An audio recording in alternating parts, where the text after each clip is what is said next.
Hi everyone, welcome to Sunday Nights with Faye.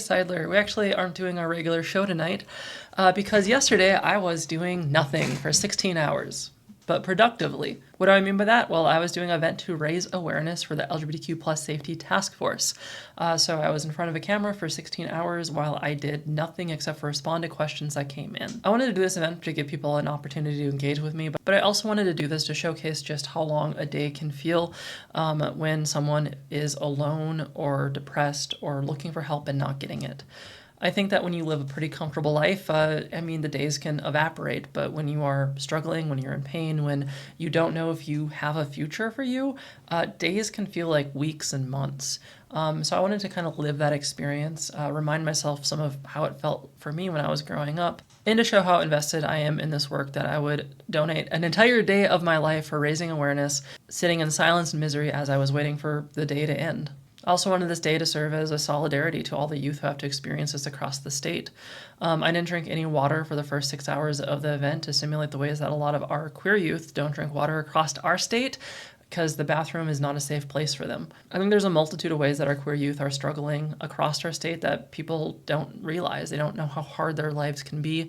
And starting the task force is to make sure that they have safety and hope, that they aren't waiting 16 hours in dread for something to happen, that hopefully they can reach out sooner and get the help that they need. Because I was doing this event all day yesterday, normally I do a lot of the show for putting my work together on Saturdays, and then I do the recording on Sundays. So I wasn't able to do that, so I can't do my normal show tonight. However, I want you to know that you can always access the stories I tell. You can go to my weekly report to get access to them. You don't have to have me yap them to you. And there's just a ton of opportunities I constantly update and share. So while I did not do my regular show tonight, I just want to let you know you can go to my website to find information. I want you to also know that you can share stuff with me, so if there's anything cool coming up, I would love to share it. Most of my work is looking at things like nonprofit sector, it's looking at human rights, it's looking at any way that systems impact people, because all of that impacts suicidality in some capacity. Like any way I can connect people to protective factors, that's the stuff I want to talk about here. And I don't think there's another news place that really curates the kind of information that I do for people who are aligned with wanting to make the world better. I think there are people who do, particular things, and there's folks who talks about politics, there's folks who talk mostly about the healthcare sector, but I feel like I'm one of the few people that brings all of this stuff together in a comprehensive way to get people informed and involved. So that isn't the show tonight. I just want to talk about the task force officially launching tomorrow. Anyone who's reached out to me about it, I will send emails to them about what's going on and next steps. I'll develop trainings for it. I'm going to keep on building out the task force. And it's what I do. I'm just making it so other people can do it. So it's not like I'm developing new things from scratch. I'm just literally writing a little diary down about the stuff I do every day and getting people to be like, oh, I can do that. Because you don't have to have a special background to be a change maker or to give people hope. All you have to do is care, try, and over time, you'll get somewhere and you'll probably improve. That's all it really takes to make change and create hope in our society. So please check out my website. Please share it. Please let people know about it. Please help me out. The more help I get, the less work I have to do to find all these resources every week to share out to people. I also have merch. If you want to buy my merch, I have a mug. I have a shirt. I'll have that on screen right now if you want to buy that. I also have a Patreon if you want to support me through Patreon.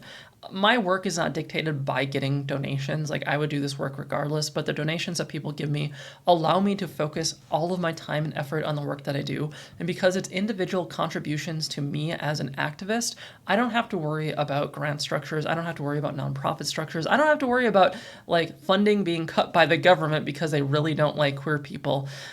So supporting me directly like this allows me to continue to do the work that I do, whether it be the news show, whether it be the LG Plus Safety Task Force, or all the other work that I just kind of do because I care about it deeply. The greatest things that I have in my life are helping other people out. And I don't need anything particularly fancy in the places I live, and I don't need anything particularly fancy from a big bank account. I use the money to pay for rent. I use it to eat. Sometimes I eat baklava. That's my reward to myself. But otherwise, I'm just working all of my time.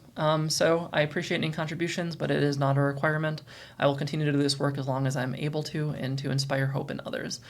So next week you should see a regular Sunday Nights with Faye Seidler. I'm doing casual here. That's what I'm like going for, like behind the scenes. Like, do you ever have your news host show up in their pajamas? Like, that has to have happened, right? Like, once, but maybe you can get like more of that to humanize the folks that are talking about these stories. Because as much as we like to distance ourselves and not be biased in how we report news, we're humans and we have feelings about things, and it's not important that we remove our biases. It's important that we acknowledge them, because none of us are free from it. And even when we try to report things in unbiased ways, that's not possible. The ways that we frame it, how we choose to frame things, what we choose to focus on, the lens we put on topics and subjects and people are all choices. So I don't know why that segment isn't here. I guess I'm just talking about me as your news girl that's getting things out there and being more personable. So that's what I got for you. I hope you have a good rest of your night and weekend when this gets to you. And thank you for all the support people have given me. My LGBT+ Safety Task Force has it's my press release got published, then a story from Indie Monitor also got published, and a lot of people have been sharing that, and I'm seeing that people needed a good story, and I'm providing that with the work that I do, but like it seemed a little like desperate, like thirsty for something good in our news cycle with all the bad stuff we've constantly been hearing about. So I'm glad I could provide that reprieve for people. And as kind of a last note, I'm still doing a lot with the task force to build it out. I think this year is going to be a growth period to figure out what's going to work and what isn't. So please give me some patience as I try to learn how to delegate in the work that I do, learn how to uplift others much more, because those aren't my normal skill sets. My normal skill sets are doing the most an individual can, and I've gotten to the wall several times where I can't get further by myself. So this is the logical next step in my work, and I am grateful for everyone who supports me in doing it. Otherwise, bye. Yeah, bye.